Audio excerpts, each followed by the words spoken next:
Hello सखीज kitchen मीनाक्षीमध्ये तुम्हा सर्वांचं खूप खूप स्वागत। आज मी या मिश्र डाळीपासून एक अतिशय पौष्टिक, चविष्ट, प्रथिन आणि फायबरयुक्त असा पदार्थ बनवणार आहे, जो मला सर्वात जास्त आवडतो आणि तुम्हाला सुद्धा नक्कीच आवडेल अशी खात्री आहे।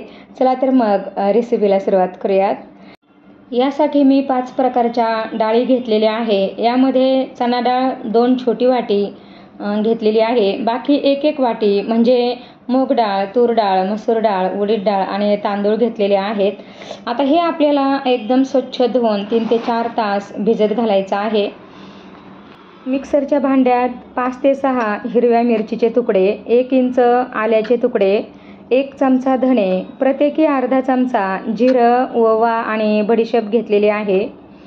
अगदी थोडीशी हळद आणि हिंग घेतलेला आहे। अर्धा चमचा लाल तिखट। याचं पाणी न घालता जाडसर वाटण तयार करून घ्यायचं आहे। इथे आपली डाळ व्यवस्थित भिजलेली आहे आणि निथळून पाणी न घालता मिक्सरच्या भांड्यात थोडी थोडी घालून रवाळ अशी वाटून घ्यायची। डाळ खूप बारीक नाही वाटायची, तर अशी जाडसरच ठेवायची आहे। म्हणजे थोडीशी खूप बारीक, थोडीशी जाडसर अशा पद्धतीत आपल्याला वाटून घ्यायचं आहे। आता यामध्ये वाटलेला मसाला घालून घ्यायचा आहे। बारीक कट केलेली हिरवीगार कोथिंबीर घालून घ्यायची। अर्धा चमचा मीठ घालून घ्यायचं आहे आणि यामध्ये 2 ते 2.5 चमचे तांदळाचं पीठ घालून घ्यायचं आहे आणि व्यवस्थित मिक्स करून घ्यायचं आहे। जर मिश्रण सैल झालं असेल तर तांदळाचं पीठ तुम्ही यामध्ये वाढवू शकता, परंतु मी पाणी न घालता वाटलेलं आहे, त्यामुळे आपल्याला जास्त पीठ घालायची गरज नाही। 2 ते 2.5 चमचे पीठ पुरेसं होतं। आता हे पीठ व्यवस्थित मळून घ्यायचं आहे हलकं होईपर्यंत। 5 ते 6 मिनिट तरी ते आपल्याला एकजीव करायचं आहे। इथे पीठ व्यवस्थित मळून झालेलं आहे। या मिश्रणाचे मी 8 ते 10 डाळ वडे बनवले होते आणि हा व्हिडिओ अगोदरच अपलोड आहे, तुम्ही पाहिलाही असेल। ज्यांनी पाहिला त्यांनी छान छान कमेंट्ससुद्धा दिलेल्या आहेत। अतिशय कुरकुरीत, चवदार, हलके फुलके वडे झालेले होते। 18 ते 20 वडे होतील इतकं मिश्रण होतं। मी 10 वडे बनवले होते आणि अर्ध मिश्रण तसं ठेवलं होतं। मला वड्यांऐवजी अजून एक पौष्टिक पदार्थ या डाळीपासून बनवायचा होता, जो आपल्या हेल्थसाठी अतिशय फायदेशीर आहे। इथे आपलं अर्ध मिश्रण उरलेलं होतं आणि मी दुसऱ्या दिवशी हा पदार्थ बनवला होता। त्यासाठी मी छोटा कोबी स्वच्छ धुवून त्यातला अर्धा अशा पद्धतीने एकदम बारीक कट करून घेतलेला होता। तो आता या बाउलमध्ये घालून घ्यायचा आहे। एकदम बारीक कट करायचा आहे। आता हे डाळीचं मिश्रण यामध्ये घालून घेतलेलं आहे। मुठभर पालक आणि मुठभर कोथिंबीर स्वच्छ धुवून घेतलेली आहे। कैचीच्या साहाय्याने बारीक कट करून यामध्ये घालायचं आहे। वेगवेगळ्या प्रकारच्या डाळी, कोबी, पालक, कोथिंबीर घालून केलेला हा पदार्थ तुम्ही सकाळच्या नाश्त्यामध्ये नक्की बनवून बघा, खूपच छान लागतो। दुसरं काही खाण्याची गरज नाही आणि पाचक असे पदार्थ यामध्ये घातल्यामुळे पचायला सुद्धा खूपच सोपं आहे। तुम्ही नक्की बनवून बघा।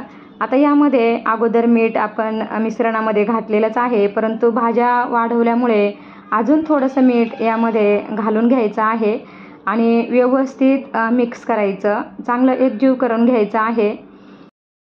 सगळं व्यवस्थित मिक्स केल्यानंतर या मिश्रणाचा मुटका होतो की नाही ते पाहायचं आणि यामध्ये अंदाजे 2 ते 2.5 चमचे भाजणीचं पीठ घालायचं आहे आणि पुन्हा एकदा व्यवस्थित मळून घ्यायचं। भाजणीच्या पिठामुळे आपला जो स्नॅक्स आहे किंवा नाश्ता जो आहे तो अजून हेल्दी होणार आहे, पौष्टिक होणार आहे। आणि तुमच्याकडे भाजणीचं पीठ नसेल तर तुम्ही डाळीचं, ज्वारीचं पीठ 1 चमचा यामध्ये घालू शकता। आता इथे मी चाळणीला तेल लावून घेतलेलं आहे आणि यामध्ये या मिश्रणाचे मुटके बनवून ठेवायचे आहेत। जर तुम्हाला मुटके बनवायचे नसतील तर याच मिश्रणाचे तुम्ही जशा आपण कोथिंबीरीच्या वड्या बनवतो किंवा आळूच्या वड्या बनवतो तसे रोल बनवून घेतले तरी चालतील। एका बाजूला मी पाणी उकळत ठेवलेलं आहे।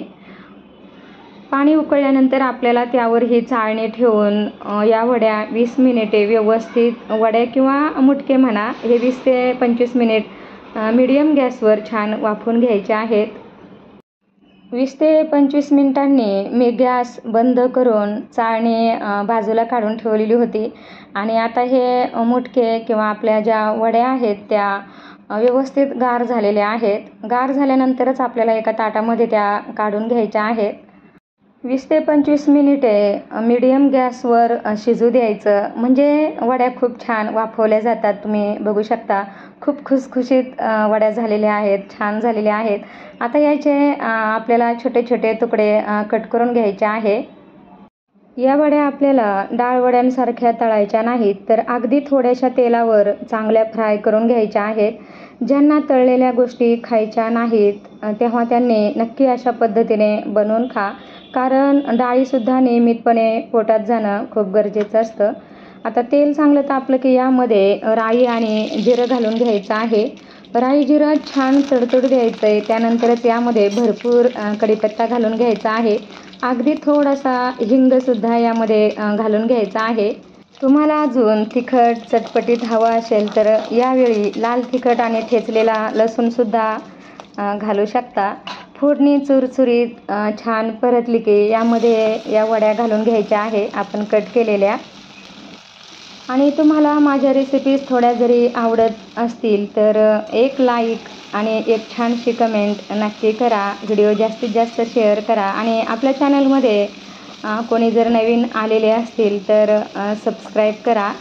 माझ्या रेसिपीज अगदी साध्या सोप्या आणि घरातीलच उपलब्ध साहित्यात तयार होणाऱ्या असतात आणि पौष्टिकसुद्धा असतात. यावर मी थोडेसे तीळसुद्धा घालून घेतलेले आहेत आणि वड्या आपल्याला चांगल्या फ्राय करायच्या आहेत, म्हणजे या आपल्याला कलर बदलेपर्यंत भाजायच्या नाहीत, फक्त चांगल्या गरम करून घ्यायच्या आहेत. फोडणी दिली, थोड्याशा गरम झाल्या की वड्या अजून छान लागतात. आणि या वड्या 20 ते 25 मिनिटे उकडून घेतलेल्या आहेत आणि पुन्हा आपण चुरचुरीत अशी फोडणी दिल्यामुळे वड्या खूपच छान लागतात चवीला. पचायलासुद्धा खूप हलक्या होतात आणि पोटाला बाधतसुद्धा नाही. इथे आपल्या वड्या तुम्ही बघू शकता खूप छान परतून घेतलेल्या आहेत. तुम्ही सकाळच्या नाश्त्यामध्ये किंवा संध्याकाळी जेवणामध्ये सुद्धा हे खाऊ शकता. अगदी पोटभरीचं आहे, तुम्हाला नक्कीच आवडेल. यामध्ये वेगवेगळ्या प्रकारच्या 4 ते 5 डाळी, तांदूळ आणि कोबी, पालक, कोथिंबीर भरपूर प्रमाणात घातलेली आहे आणि वेगवेगळ्या प्रकारचे पाचक मसाले. त्यामुळे सकाळच्या नाश्त्यामध्ये तुम्ही हे नक्की बनवून बघा. कमेंटद्वारे कसं झाले ते सांगा आणि आपल्या चॅनलला लाईक, शेअर आणि सबस्क्राईब करा. थँक्यू.